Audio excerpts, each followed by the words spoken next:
ഇന്ന് ഉച്ചമയക്കം കഴിഞ്ഞ് എണീറ്റത് കുറച്ചധികം തിരക്കിലാണ്. ആ ധൃതിയുടെ പ്രധാന കാരണം നമുക്കിന്നൊരു റിസപ്ഷൻ കൂടാൻ പോകണം. റിസപ്ഷൻ പോകേണ്ടത് നമ്മുടെ അയൽക്കാരെന്ന് പറയുമ്പോൾ അത് വീടാണെന്ന് വിചാരിക്കേണ്ട. നമ്മുടെ തൊട്ട അയൽപ്പക്കത്തുള്ളത് ഈ കടയിലെ വിനീതയുടെ കല്യാണമാണ് ഞായറാഴ്ച.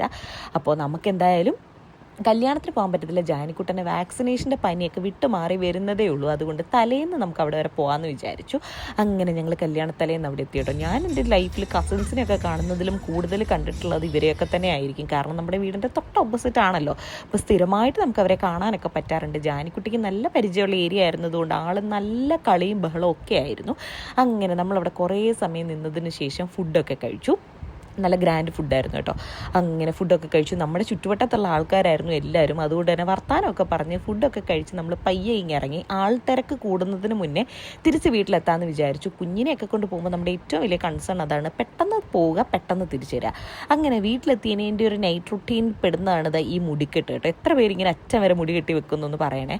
ഞാൻ സ്ഥിരമായിട്ട് ഇങ്ങനെ പിന്നെ അങ്ങിടാറുണ്ട്. അപ്പോൾ നമുക്ക് അടുത്ത വീഡിയോയിൽ കാണാം.